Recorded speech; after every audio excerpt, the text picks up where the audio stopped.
Hey guys, T-Bull here. Today we'll be looking at the P-43 Beast, which is a Tier 6 Italian tank, which just was released today. So this first game is a stock configuration on the tank, so I'll kind of just talk over that and give you some background thoughts on the line and all that. And then the second game is an upgraded Ace, so if you want to stick around and see how it performs, fully upgraded. The next game we'll kind of go a little bit more in depth into that game. But like the Progetto, the Tier 8 Premium when it came out 3-4 weeks ago, I got up this morning and everyone's throwing another shit fit. DPM's nerf from the PC. I don't have a lot of opinions on that matter. I mean, it's a different game. I never played the PC, so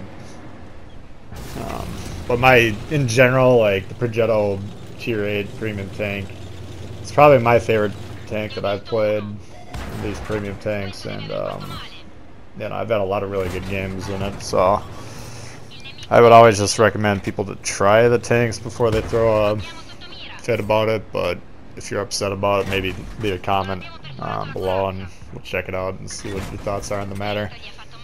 But anyway, tiers 1 through 4 are all kind of generic tier 1 through 4 tanks. None of them really stood out for me.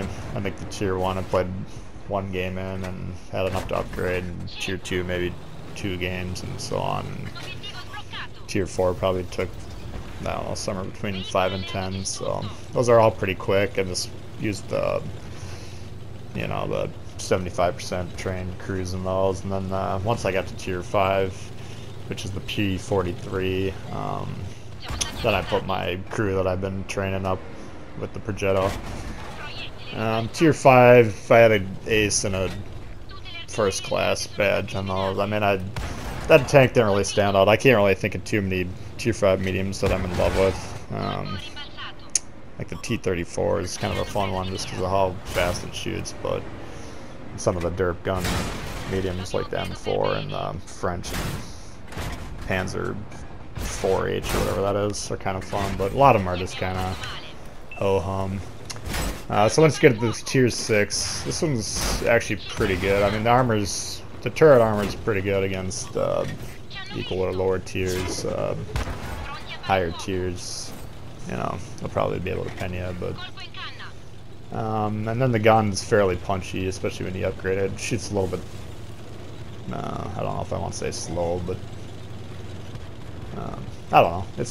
I wouldn't say it's an extraordinary tank, but I've been having a fair amount of pretty good games with it, and also some clunkers too mixed in. So, but overall, I'm pretty excited about the tier 8 through 10, which are the auto reloader tanks. And again, those are the ones that people who haven't played them yet are upset about. So we'll see if maybe they're not any good, maybe they're really good. I mean, the autoloaders in general it's just a different way of playing. It's a more versatile style of play. But I'll get to those tanks and then we'll talk about them more in depth when I actually played them. So this was a pretty quick game. Like I said, this is the stock package on this. I think it was first or second game I played in this tank, so I think both of these replays are top tier games, tier 6s, 4s through 6s, so. But I don't feel any more massively underpowered as a bottom tier than I do in any other tier 6 medium, at least, so. But this next game's on Fisherman's Bay. I thought this next one was a little bit more of that Ents game, which is kind of a shit show shoot 'em up with the the low tier players don't really necessarily have a lot of strategy going on. But this Fisherman's Bay game, I thought I actually did a pretty good job in. So here in a medium, I like to play probably about E6, give or take. That'll let you spot the field. The tank's going into town there. I'll tell you what, so far my crew, I have 6th Sense, Brothers in Arms, Camo, and then Situational Awareness. With Recon's probably about 75% done. And then just if you're wondering, my next planned skills will be track repair, smooth driving, snapshot, regular repair, and then silent driving and muffled shot after that. So At least, you know, once you get that higher end auto reloader, I think kind of being more of a stealthy play style would be kind of advantageous.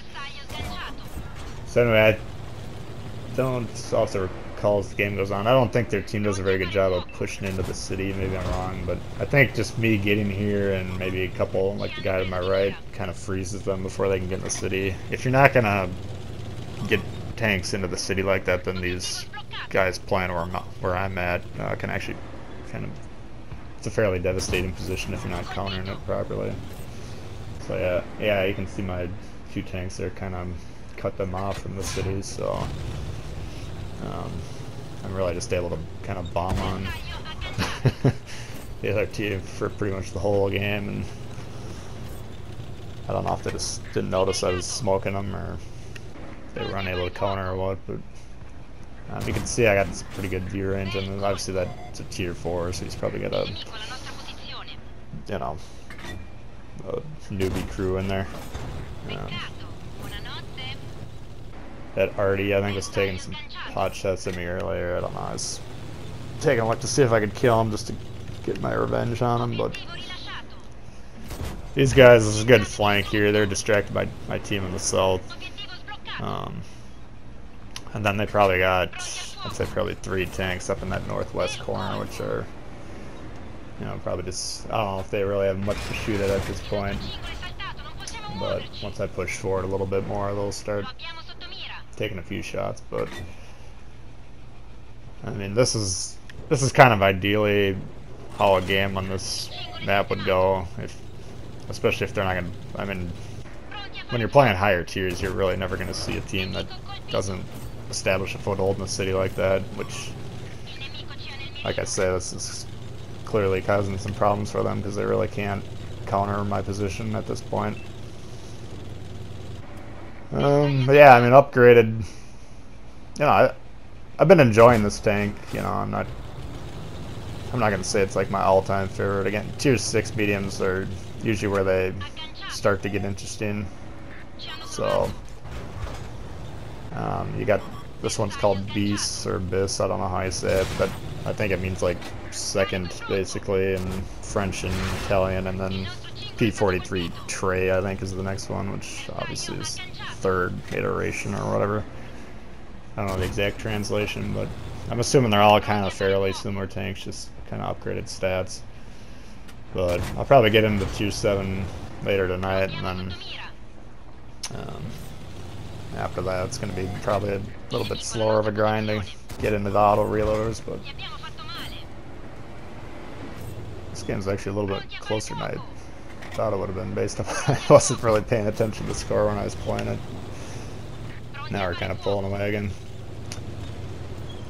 So yeah, I don't know, I mean, I really don't have a lot of complaints about the line so far, but I'll definitely keep you posted on my thoughts on auto reloaders once I get into them.